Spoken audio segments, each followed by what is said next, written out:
Gloire soit rendue à l'Éternel, notre Dieu, pour cette nouvelle occasion qu'il nous accorde pour être bénis. C'est un programme que nous avons démarré il y a de cela une semaine. Un programme de lumière et de prière, comme nous vous l'avions dit. Parce que dans ce programme, nous venons pour être éclairés. Une fois nous sommes éclairés, nous pouvons nous mettre dans la prière. Parce qu'une bonne prière est celle que nous faisons lorsqu'on est éclairé. Voilà pourquoi la Bible dit que si quelqu'un détourne son oreille pour ne pas écouter la loi, sa prière devient une abomination. Nous ne devons pas prier en l'air, mais nous devons savoir comment présenter à Dieu ce que nous avons. Ce que nous avons comme fardeau, ce que nous avons comme préoccupation. C'est à ce moment-là que la bonne main de l'Éternel va être opérationnelle, va se manifester pour nous mettre au large. Alors, notre programme va commencer dans 5 minutes, mais avant que nous puissions commencer ce programme, nous vous prions de liker, de partager et aussi n'oubliez pas de taper la cloche de notification. Comme ça, à tout moment que nous serons là pour vous servir, vous ne manquerez pas de recevoir une notification venant de nous. Déjà, vous êtes bénis, vous qui êtes connectés en ce moment. Partagez la vidéo. On vous donne l'occasion de la partager avec vos amis, avec des gens qui vous sont chers, parce que les bonnes choses, il ne faut pas s'en servir seul.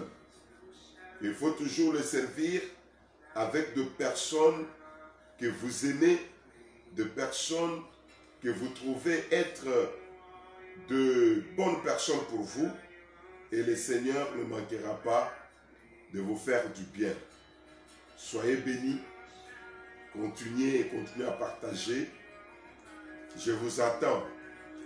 Partagez la vidéo et le Seigneur nous fera tous de bien. Le Seigneur va nous bénir. Le Seigneur va nous consoler. Parce que lorsque vous êtes dans les ténèbres et qu'une lumière vient sur votre chemin, c'est quelque chose de glorieux, quelque chose de fort. Gloire au Seigneur. Gloire au Seigneur. Vous faites notre joie quand on vous voit connecté comme ça.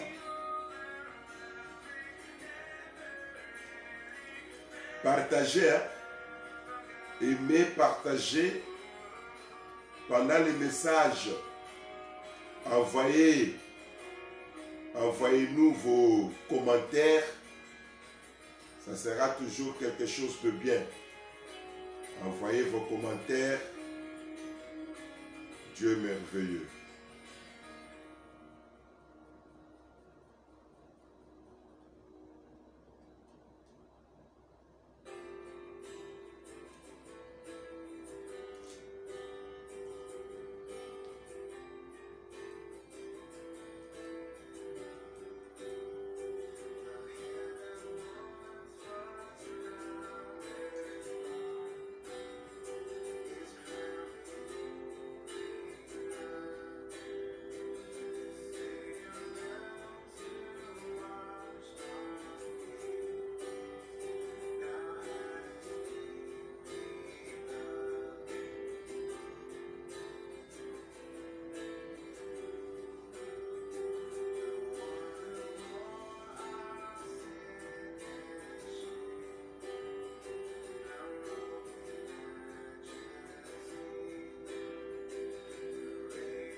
Le thème que nous traitons ce temps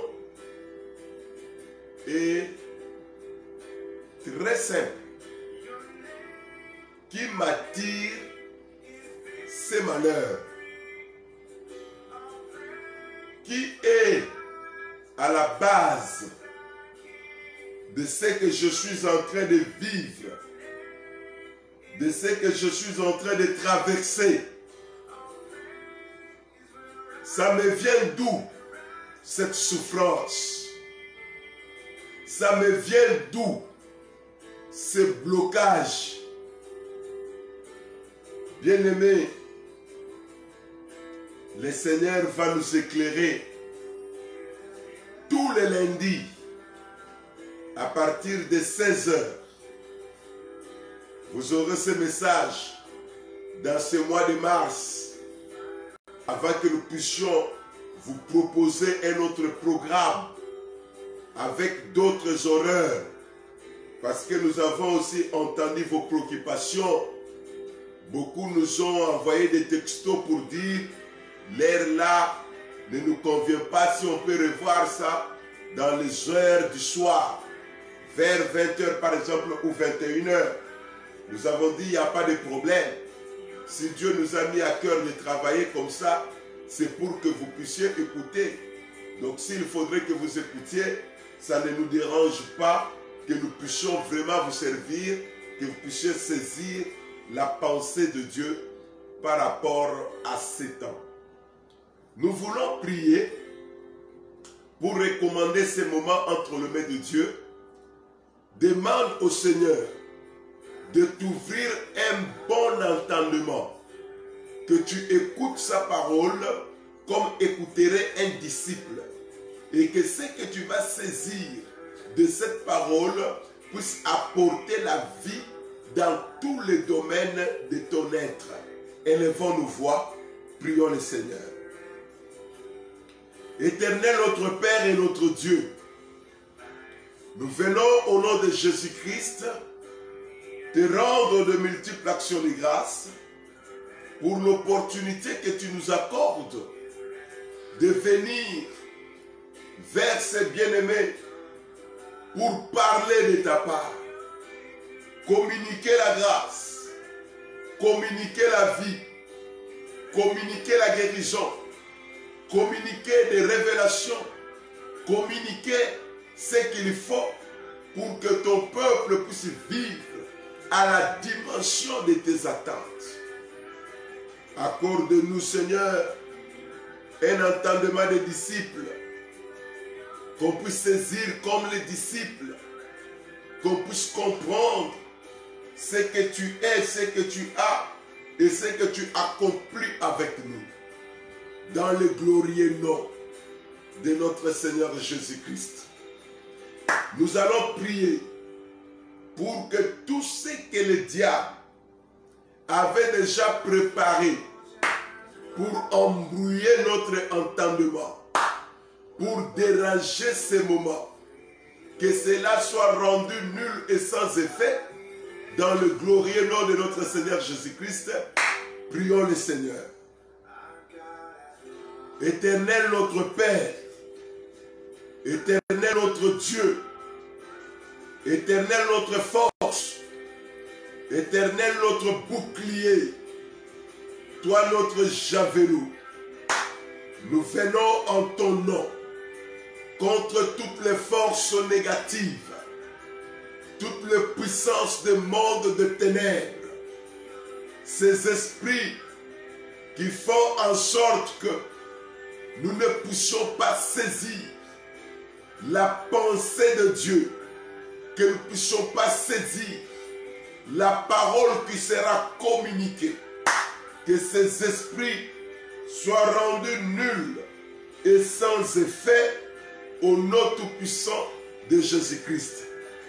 Règne, prends le contrôle de ces moments, communique la vie, communique la délivrance, communique la guérison, parce que ta parole ne peut pas retourner vers toi si elle n'a pas accompli la mission pour laquelle elle a été envoyée.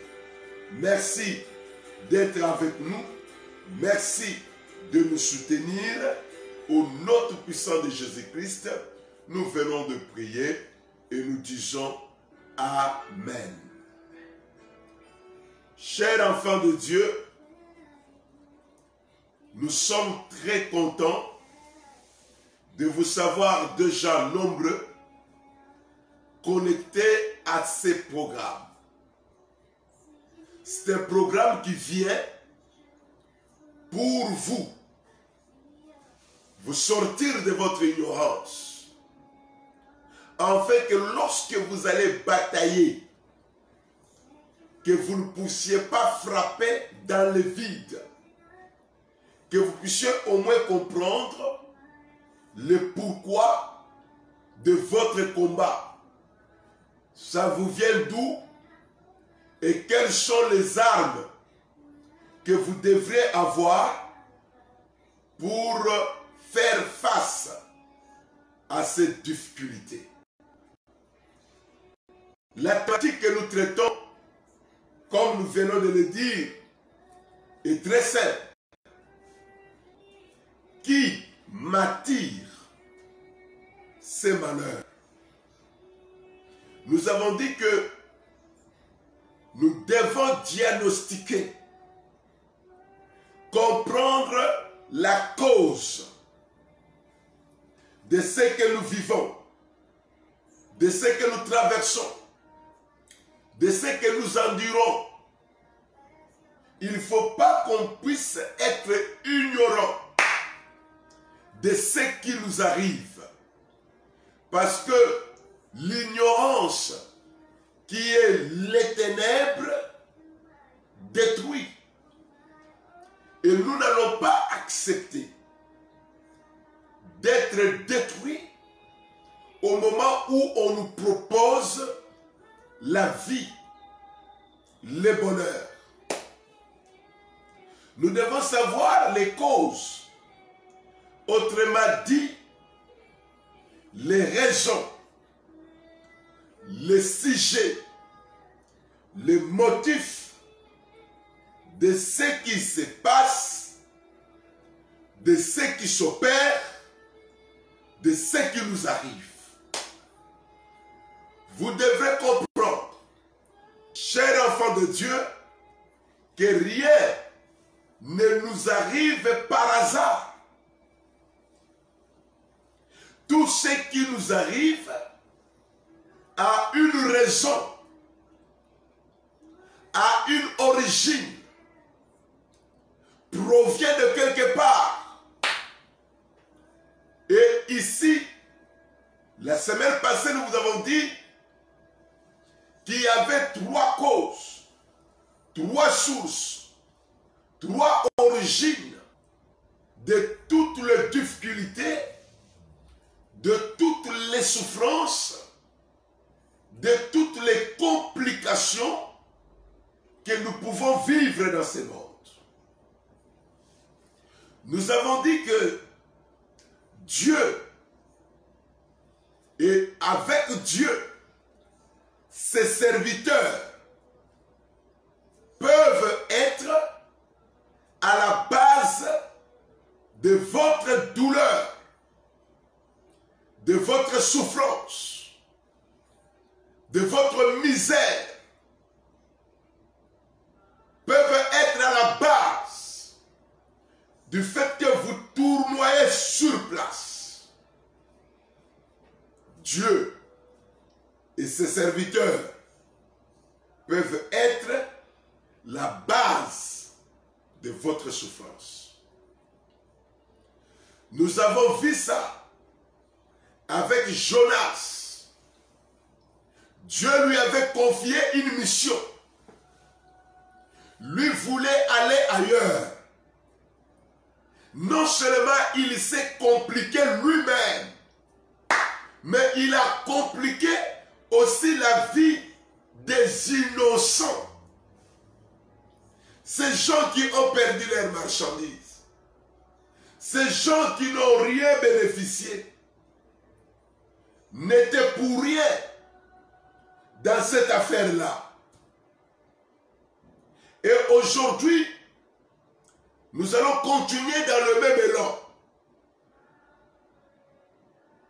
Quand les pilotes avait remarqué qu'il y avait un ça ne va pas, il a voulu que tout le monde se rassemble pour essayer de comprendre pourquoi nous avons l'habitude de traverser cet océan. On n'a jamais eu cette difficulté ici. Et ils ont croisé les fugitifs qui étaient cachés quelque part. Alors il lui dit, dites-nous dans Jonas 1:8, qui nous attire ces malheurs? Quelles sont tes affaires? Et d'où viens-tu?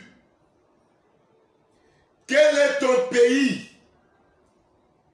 De quel peuple es-tu?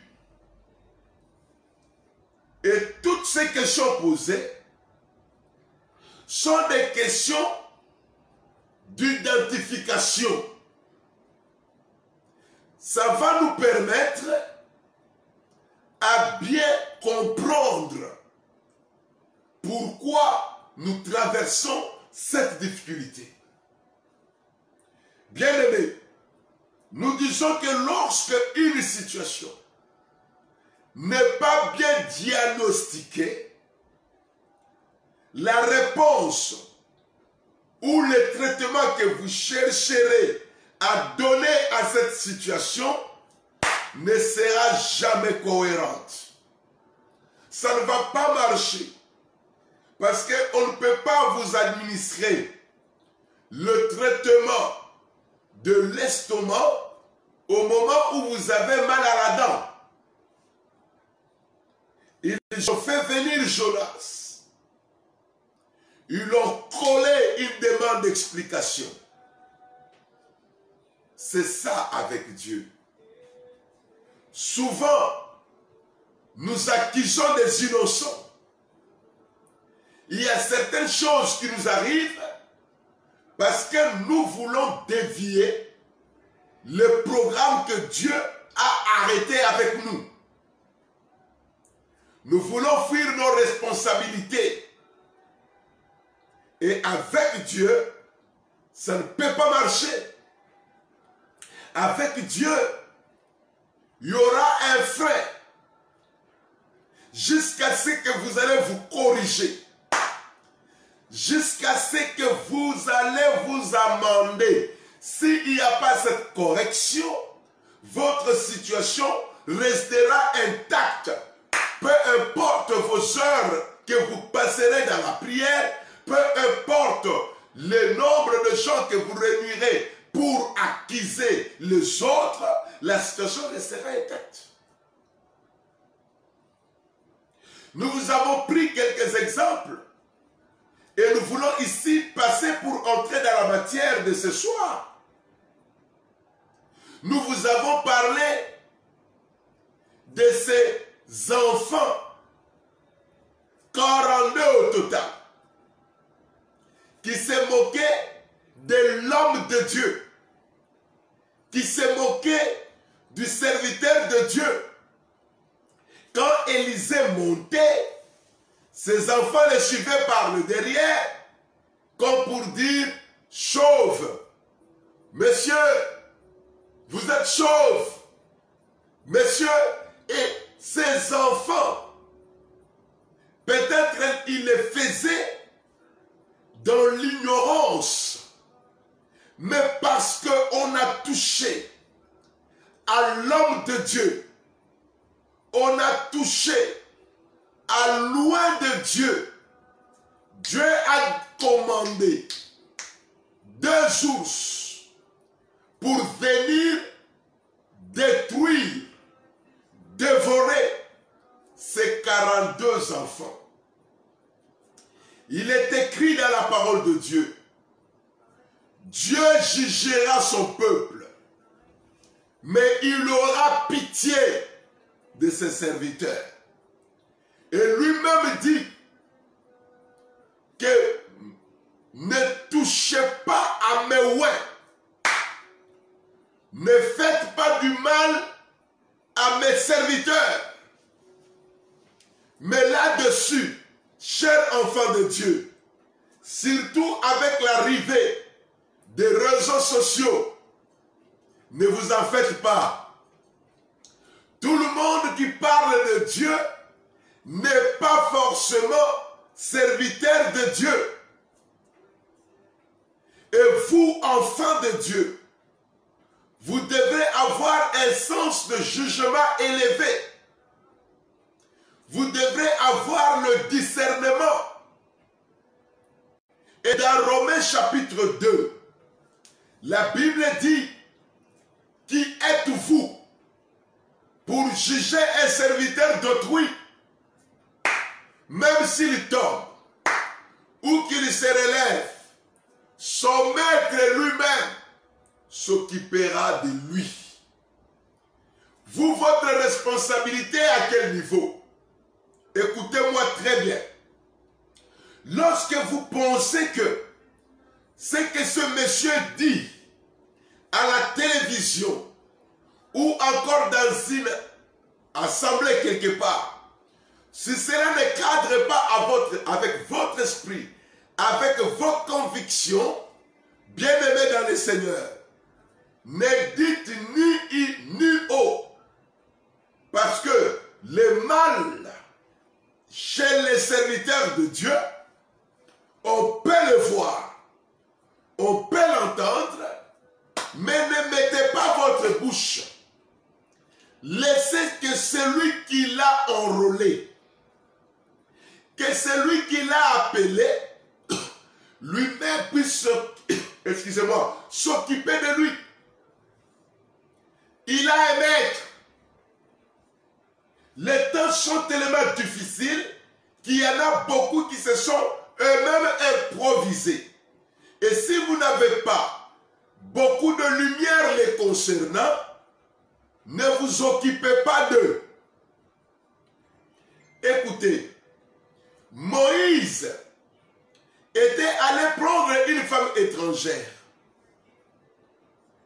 C'est Moïse qui avait promulgué la loi chez les enfants d'Israël qu'ils ne devraient pas prendre des femmes étrangères.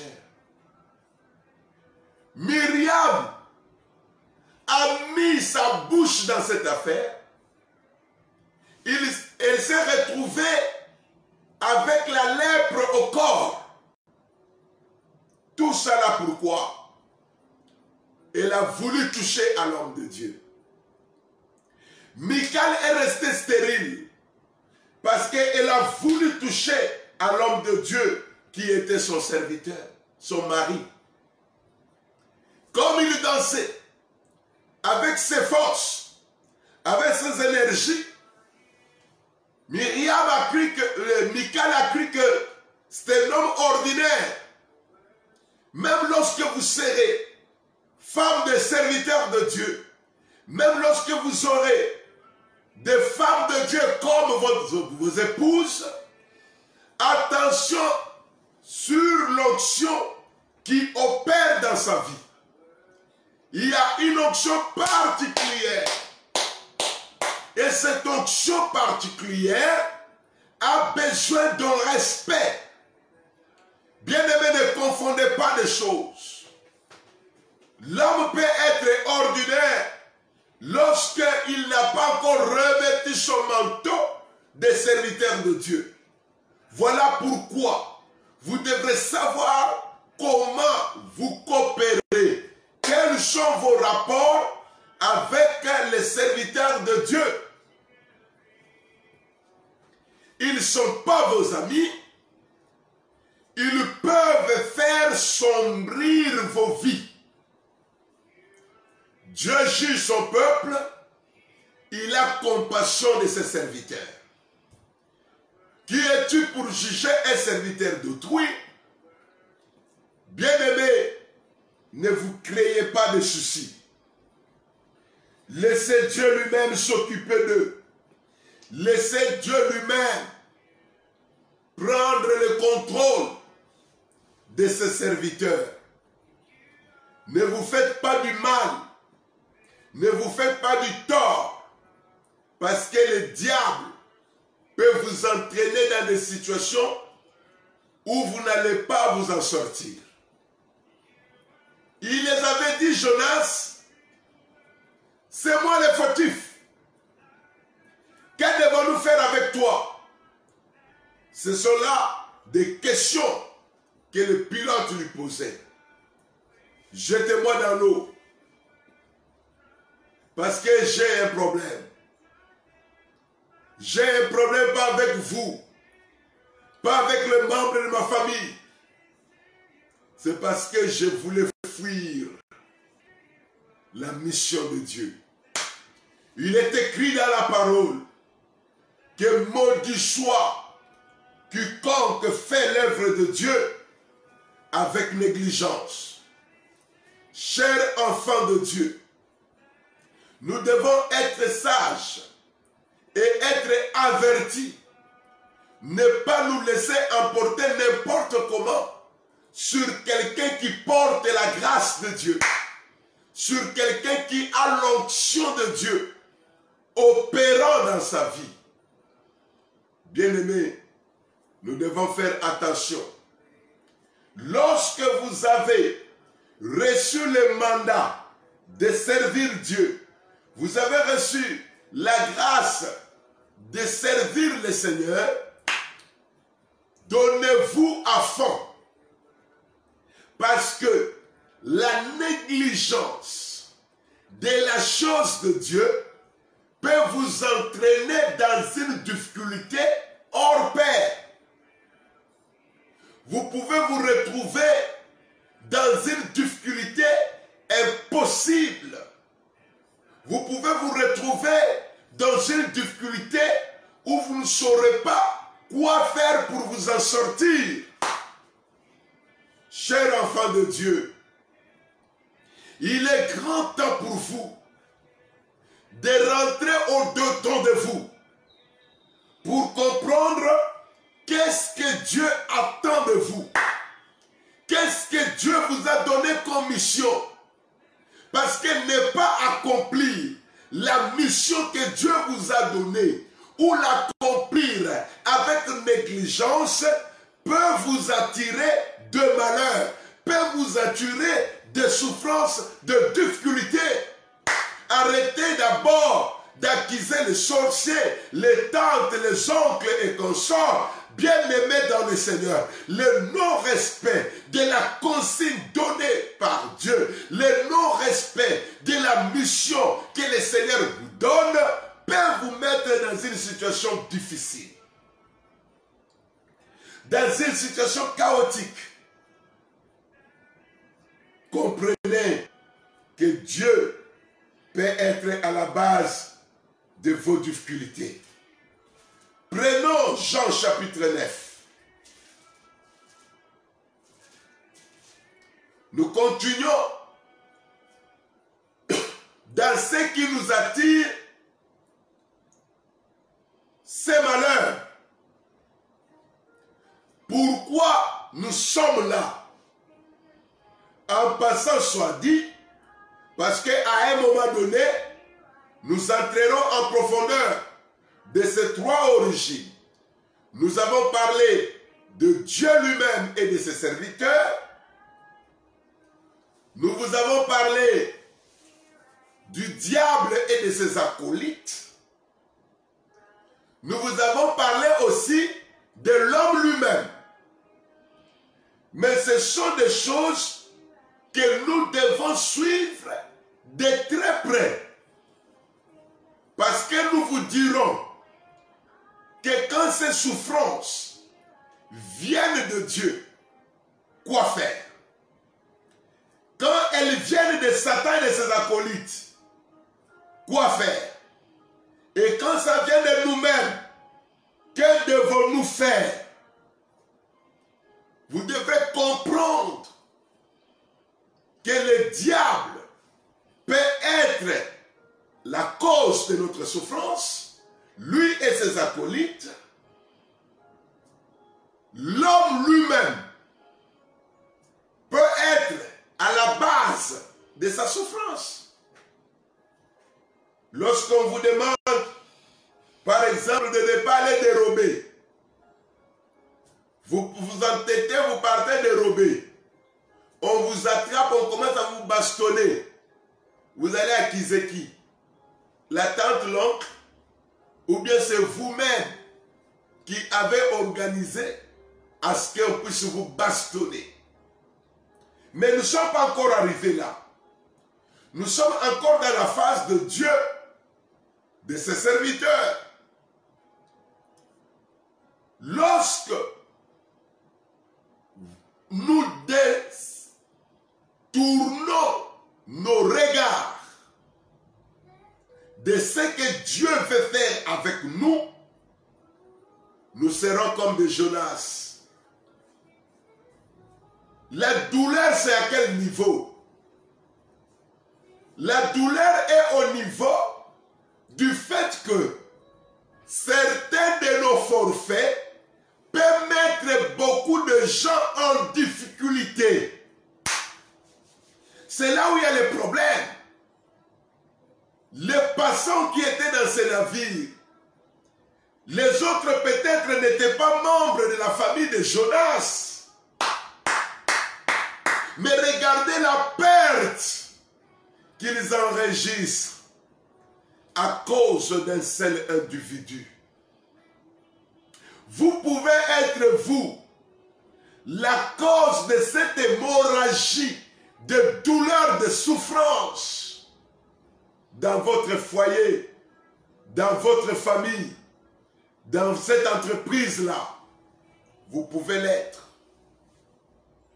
Mais ici, nous parlons d'abord de choses que Dieu fait.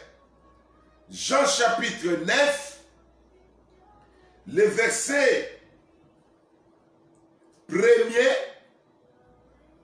on va s'arrêter au verset 5e pour prendre le verset 18e et nous allons descendre avec la lecture. Écoutez, chers enfants de Dieu. Jésus vit en passant un homme aveugle de naissance. Ses disciples lui posèrent cette question. Rabbi, qui a péché, cet homme ou ses parents, pour qu'il soit né aveugle? Qui a péché? Jésus répondit, ce n'est pas que lui ou ses parents aient péché, mais c'est afin que les œuvres de Dieu soient manifestées en lui. Il faut que je fasse, tandis qu'il joue les œuvres de celui qui m'a envoyé. La nuit vient où personne ne peut travailler. Pendant que je suis dans le monde, je suis la lumière du monde. Pendant que je suis dans le monde, je suis la lumière du monde. Autrement dit, pendant que je suis dans ce monde, je suis la solution. Je suis la réponse du monde. Regardez cette phrase.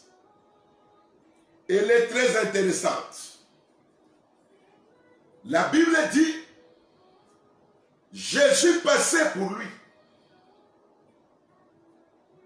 Et en passant, il voit un homme qui était dans le malheur, dans la détresse, dans la souffrance. Et la souffrance de cet homme n'était pas une petite souffrance. La cécité, l'aveuglement. Bien-aimé, c'est fort. Quand on est aveugle, on ne sait pas apprécier les choses. On ne sait pas apprécier les couleurs. On ne sait pas admirer les fleurs. Nous soulignons ici que ce n'était pas un bébé, ni un adolescent, ni un jeune homme. C'est un homme. Il a un certain âge. Il a beaucoup vécu. Mais ce n'est pas seulement Jésus qui le voit. Mais les disciples aussi ont remarqué l'homme qui avait un ça ne va pas dans sa vie. Que ce monsieur était malheureux.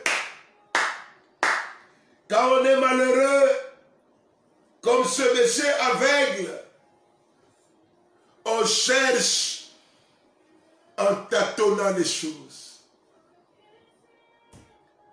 Vous portez des habits que vous ne pouvez pas apprécier. Les gens vous donnent des choses que vous ne pouvez pas admirer. On peut vous prendre une vieille coupure, peut-être une coupure d'un pays contraire au vôtre. Vous dire que c'est de l'argent, vous allez seulement prendre. Rappelez-vous de Samson, quand on lui avait crevé les yeux. La Bible dit qu'il était devenu un sujet d'amusement. C'est difficile quand on est aveugle. Maintenant, ce qui est intéressant, et là où nous allons beaucoup épingler, c'est la question que posent les disciples de Jésus à leur maître. Rabbi, maître, qui a péché? Ici, nous voulons dire ceci. C'est même le trait de notre message. Que chaque enfant de Dieu qui nous suit puisse prêter son attention à ce que nous allons dire.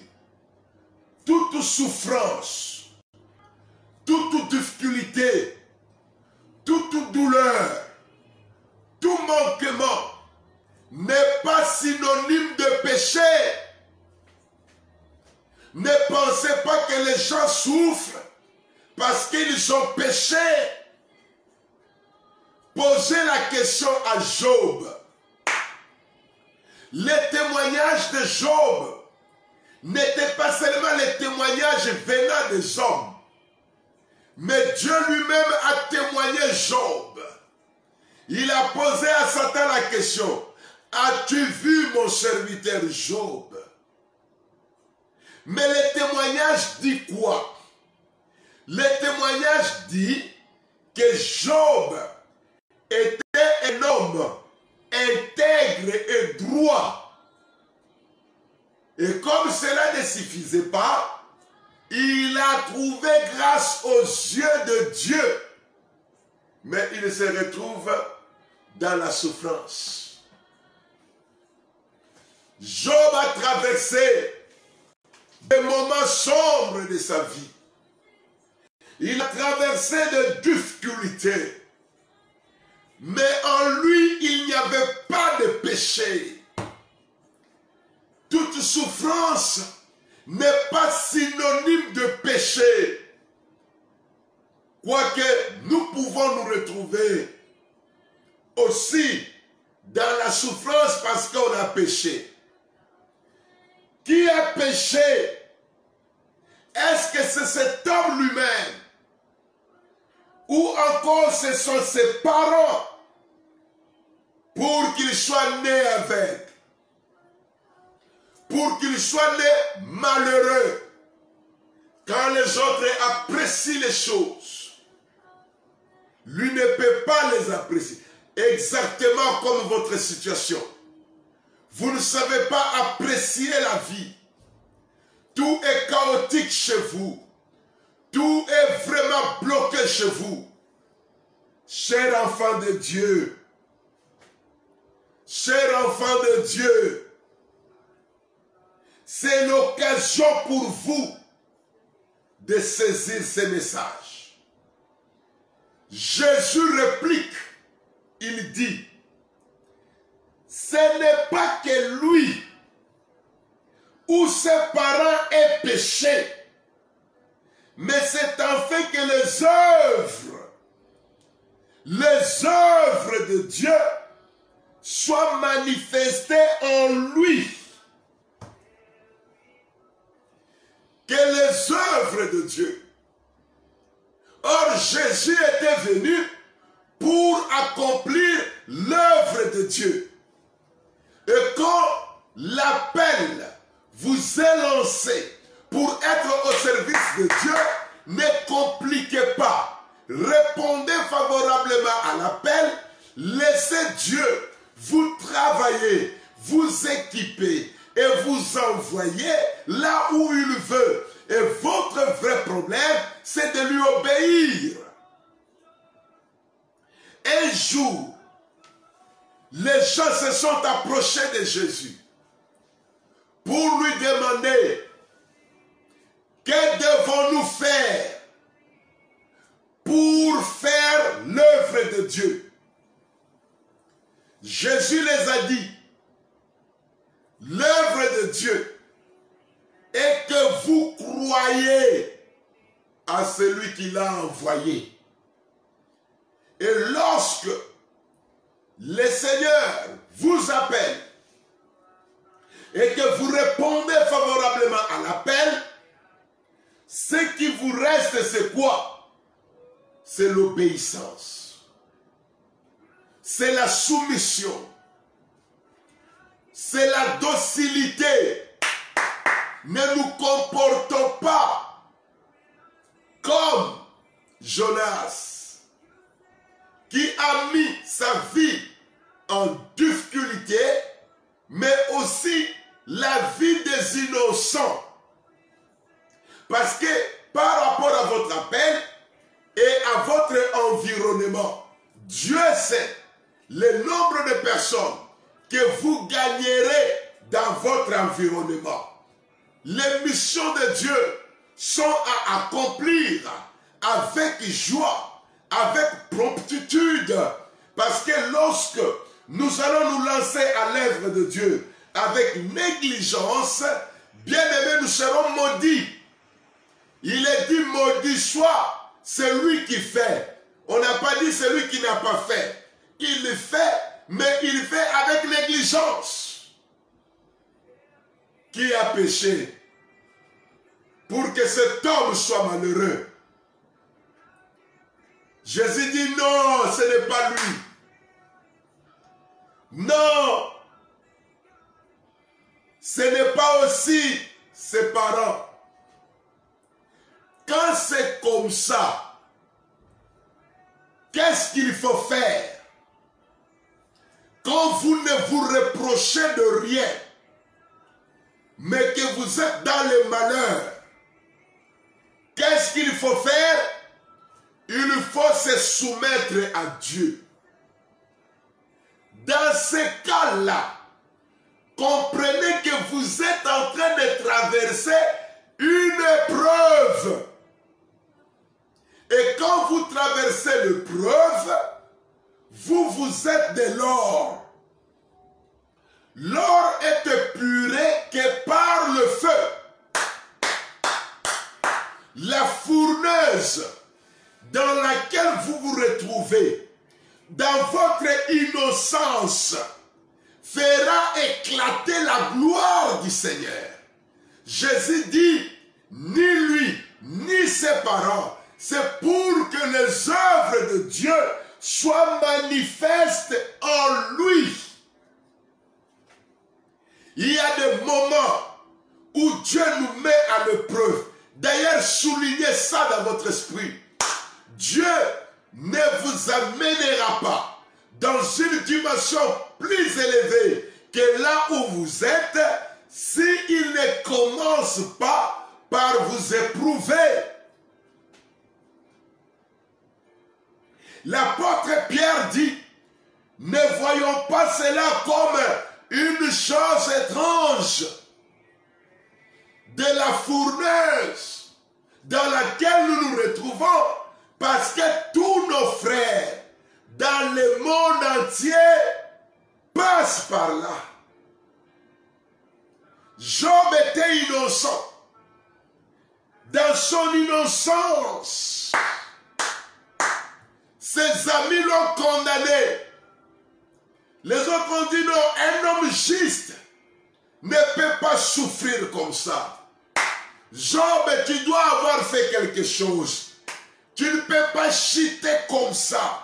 Non, bien-aimé, il y a certaines choses qui nous arrivent, non pas parce que nous avions péché, mais ces choses nous arrivent pour que Dieu puisse tirer sa gloire.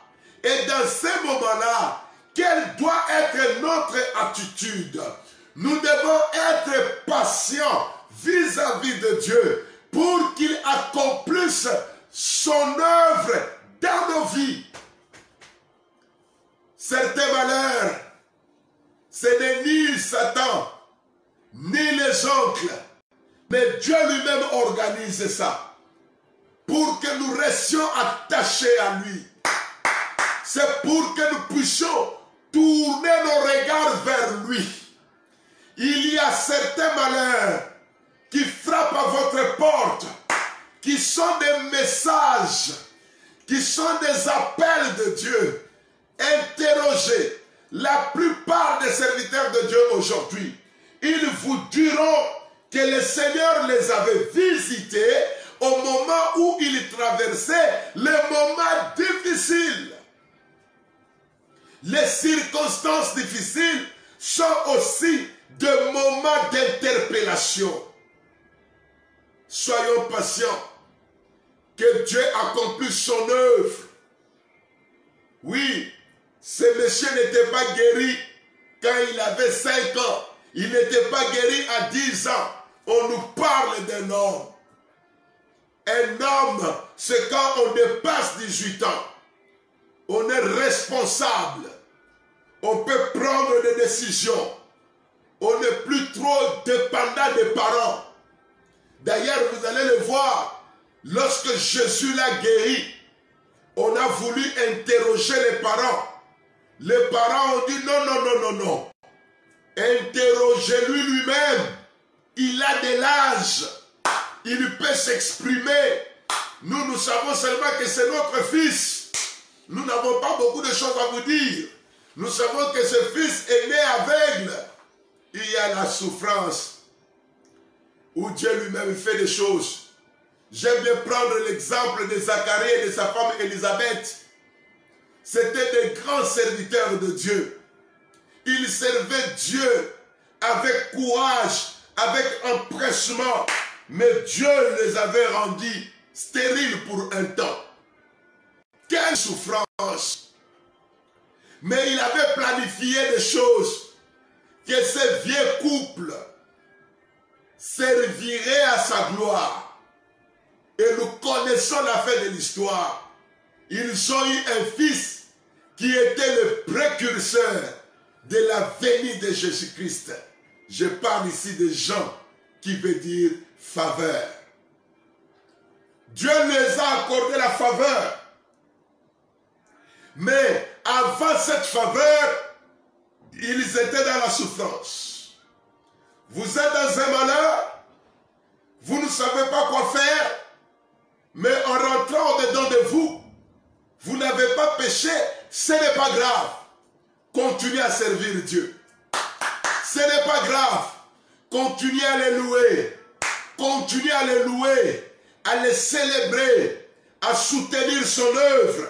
Parce que ce qui vous arrive là, c'est pour que les œuvres de Dieu soient manifestées.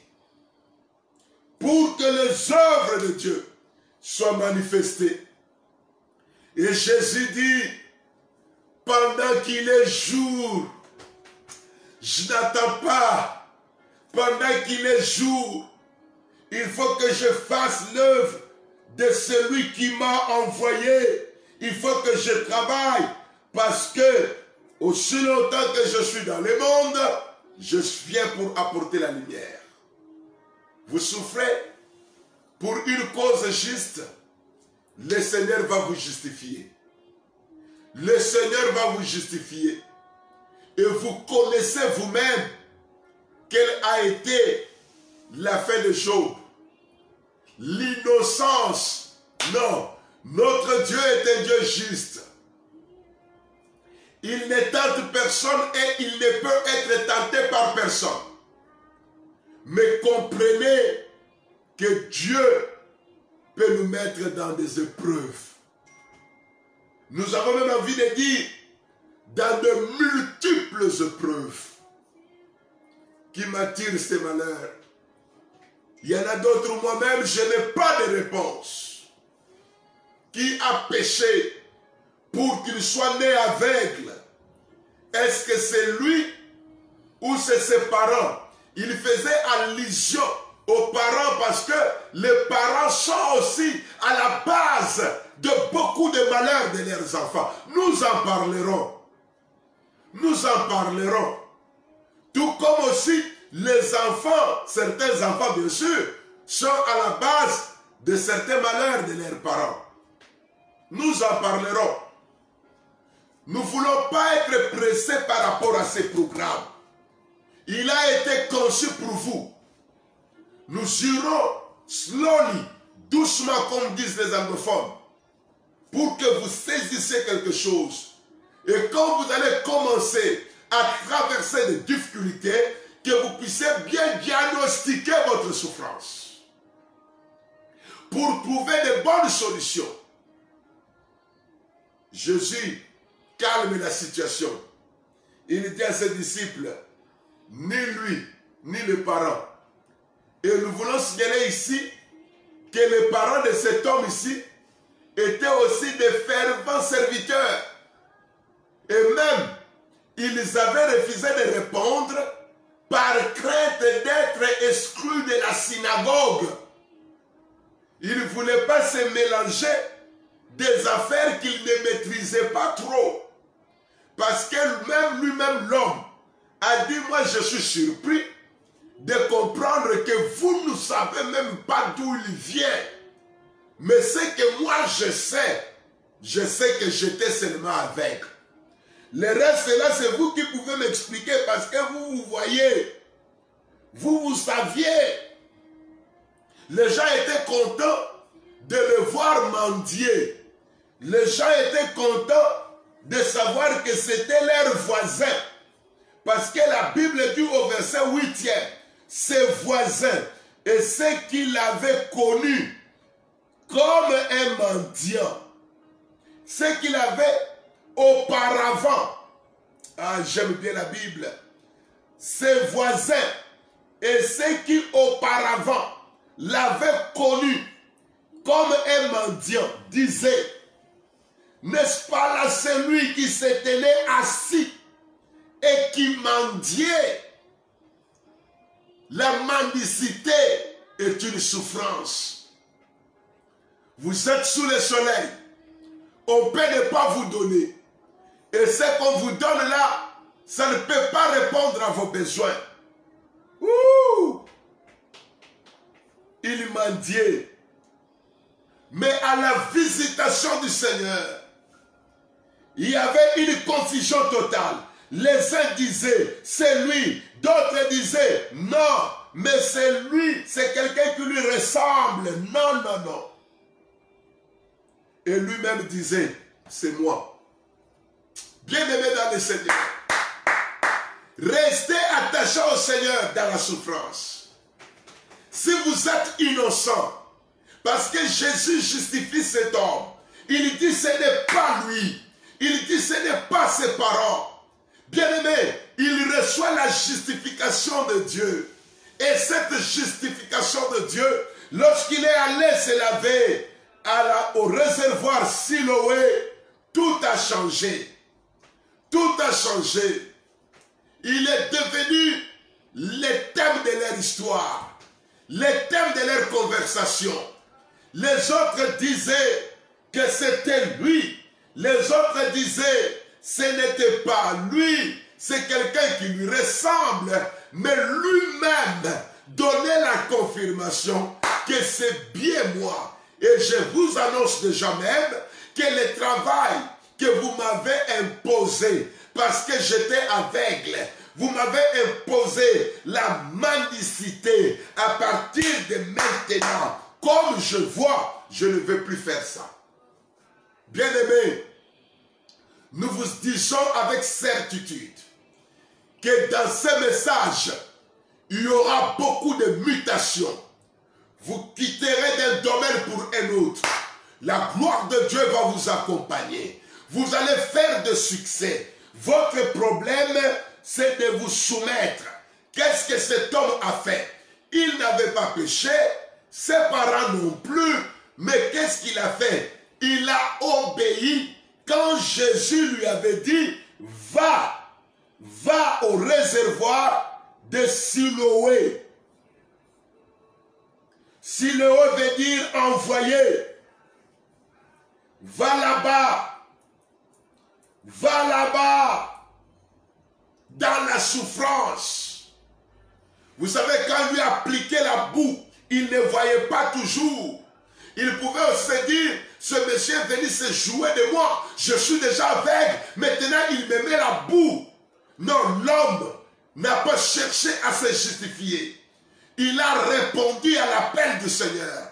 Il est allé toujours en tâtonnant.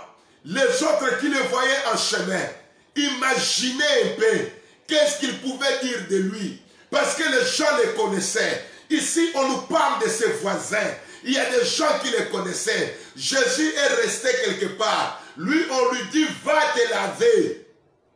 Qu'est-ce que les gens qui le connaissaient pouvaient dire? Ah, ce monsieur, non seulement qu'il est aveugle, mais il a aussi attrapé la folie. Voilà un peu cet homme, ce qu'il s'est mis aux yeux. Parce qu'il avait la boue sur ses yeux. Bien-aimé dans le Seigneur, votre vraie souffrance, c'est vous seul et Dieu qui la connaissez. Et Dieu a un temps pour mettre fin à cela. Bien-aimé, je vois la fin de votre souffrance. Il y a des rencontres spéciales. Il y a des rencontres de grandes visitations. Il y a des rencontres de mutations. Il y a des rencontres qui font cesser l'hémorragie. Et même quand il partait, dans le tâtonnement toujours, on le voit, il tâtonne.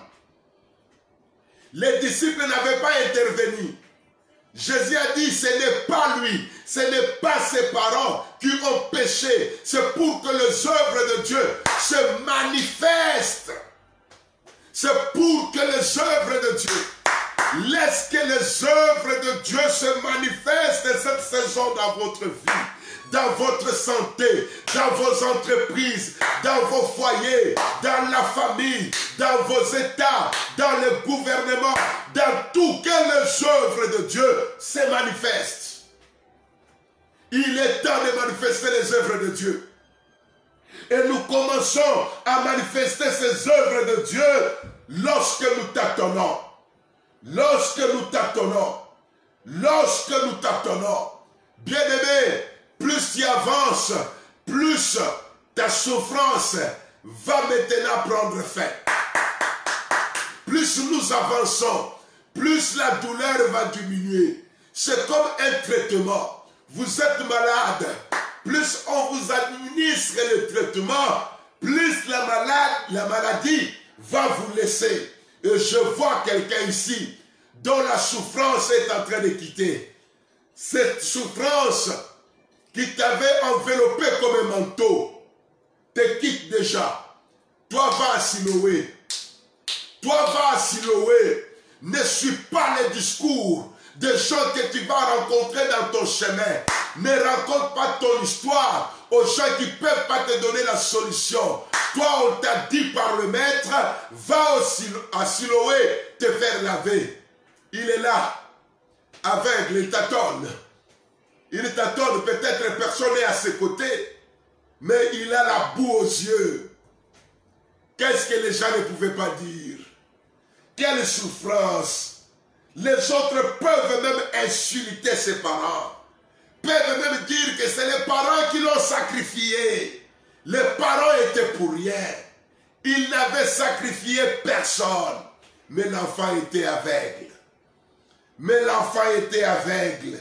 Et Jésus aussi dit, je suis dans le monde pour une mission, pour éclairer le monde. Bien-aimés, vous finirez par voir clair. Vous finirez par voir clair. Ils ont posé la question, comment tes yeux ont-ils été ouverts? Il répondit, l'homme qu'on appelle Jésus. L'homme qu'on appelle Jésus. L'homme qu'on appelle Jésus a fait de la boue, a oué mes yeux et m'a dit, va au réservoir de Siloé et lave-toi.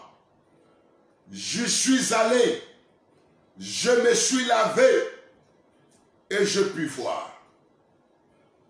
Il lui dit, où est cet homme? Il répondit, je ne sais. Je l'ai laissé là-bas. Il m'avait envoyé au réservoir. Je ne peux pas vous dire le temps où je l'ai quitté. Jusqu'à maintenant que je vois, je ne sais pas où il est. Je ne sais pas où il est parti. S'il a pris le train, le métro, l'avion, le bateau, le vélo, la pirogue, je ne sais pas. Mais une chose, je sais qu'il m'a ouvert les yeux. Vous pouvez tout dire. Je sais qu'il m'a ouvert les yeux. Il m'a ouvert les yeux. La Bible dit au verset 17 pour finir. Et il y eut des divisions parmi eux.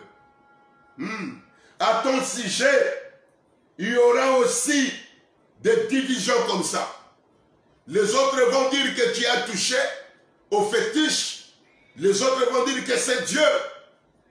Donc il y a eu des divisions au milieu d'eux. Pour toi, ça viendra des chemins que les gens ne vont pas comprendre. Et parce qu'ils ne vont pas comprendre, ils vont essayer par tous les moyens fabriquer l'origine de ta bénédiction.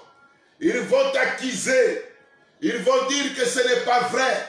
Mais bien-aimé dans le Seigneur, la bonne main de Dieu est sur vous.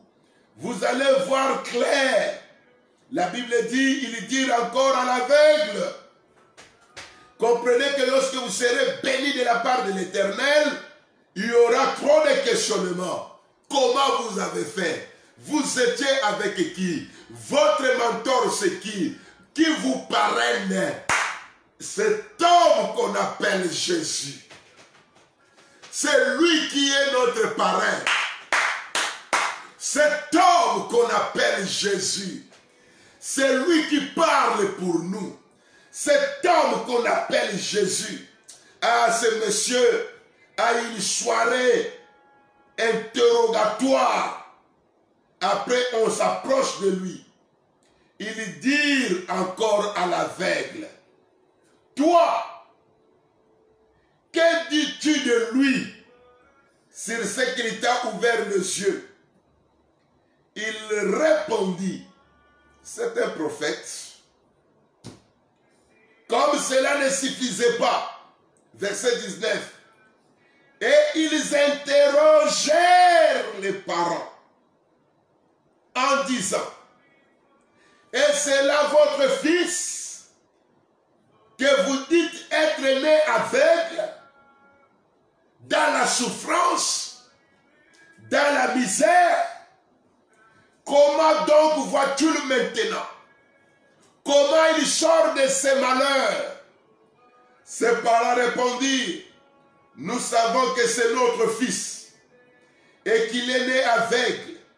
Mais comment il voit maintenant ou qu'il a ouvert les yeux, c'est ce que nous savons. Interrogez-lui lui-même, il a de l'âge, il parlera de ce qui les concerne. Bien-aimés dans le Seigneur, ils avaient peur d'être exclus de la synagogue. Mais comme c'est un homme, c'est normal qu'il parle. Mais il ne va pas bien parler. Ne lui tenez pas rigueur. Il ne va pas bien parler. Parce que même lui-même ne saura pas vous expliquer. Les méthodes de Dieu nous dépassent. Dieu fait des choses au-delà des moyens. Bien-aimés dans le Seigneur, ce que les gens ont attendu pendant des années, il peut te les donner par un clic seulement. Il est capable de le faire. Bien-aimés, si on vous demandait, vous, de nous expliquer comment vous avez fait pour arriver là où vous êtes, avec votre maigre salaire, ou bien au milieu de votre chômage, vous n'aurez pas des explications à nous donner. Ce que Dieu fait est toujours au-delà de l'entendement. Ils l'ont interrogé. Il dit, moi j'étais aveugle. J'étais aveugle. Donnez-moi l'économie du temps à vous expliquer ces choses. J'étais aveugle. Peut-être vous connaissez. Mais une chose, l'homme qu'on appelle Jésus m'a sorti de la misère.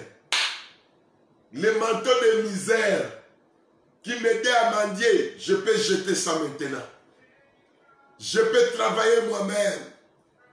Bien-aimé, il y a d'autres souffrances que Dieu lui-même gère. Il gère ça pour que les œuvres qu'il va accomplir puissent témoigner sa seigneurie. Et c'est la même chose avec le cas de Lazare. C'est la même chose. La souffrance de Marthe et de Marie, c'était pour un temps. Mais Jésus savait qu'il allait revenir pour mettre ces gens-là à l'aise. Et nous finissons en disant, qui dira qu'une chose arrive si l'Éternel ne l'a pas permis? Aujourd'hui, nous avons vu que vous pouvez être innocent. Et ça, là, nous le mettons dans le camp de Dieu. Parce qu'il va se servir de vous. Vous laissez dans la douleur, dans la souffrance, pour en fait travailler avec vous, pour vous donner un nom, une gloire, une distinction, afin que ces œuvres soient maintenant manifestes, qu'il soit un signe de témoignage. Dans votre souffrance, ne baissez pas la garde. Obéissez aux instructions de Dieu, de sa parole, de ses serviteurs. Votre bonheur est caché dedans. Persévérez, répondez, obéissez, allez à Siloé en tâtonnant, avec la boue aux yeux. Lavez-vous au Siloé. Les témoignages commencent. Dieu n'a pas toujours nos méthodes à nous. Il n'utilisera pas toujours nos moyens à nous. Il utilisera ses propres moyens pour vous faire du bien, vous sortir de votre situation. Vous, pendant votre douleur, continuez à le louer.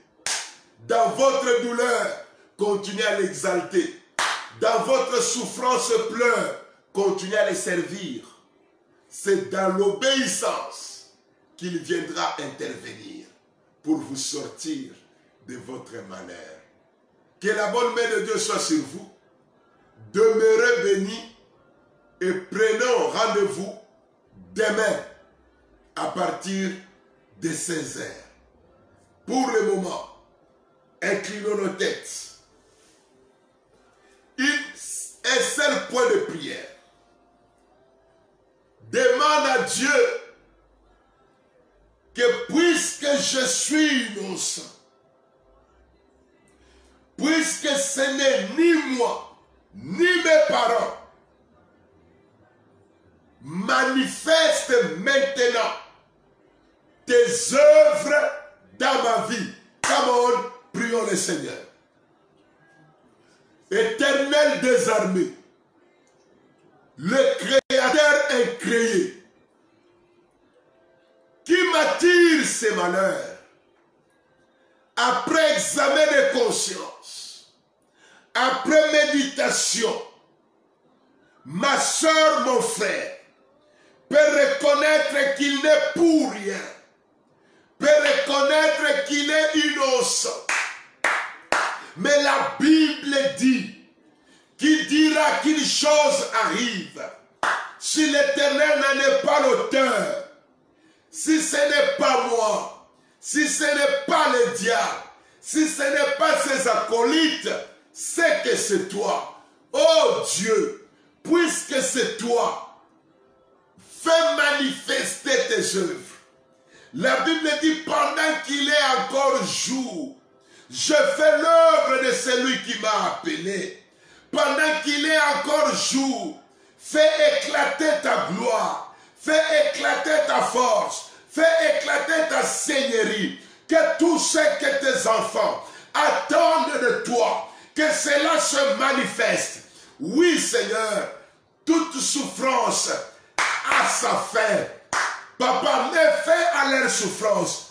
C'était la dernière séance de sa mendicité. Tu avais prévu pour lui une autre dimension de vie. Là où il ne mendierait plus, là où il fera la formation, là où il va entreprendre, là où il va repartir à l'école, là où il va faire quelque chose de costaud, tu l'accompliras. Tu l'accompliras pour la gloire de ton nom.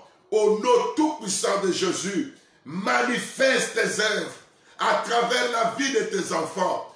Donne-leur les témoignages qu'ils disent Dieu est grand, Dieu est fort, Dieu est puissant. Il nous a visités, il nous a mis au large. Reçois la gloire, l'honneur, la force et la puissance.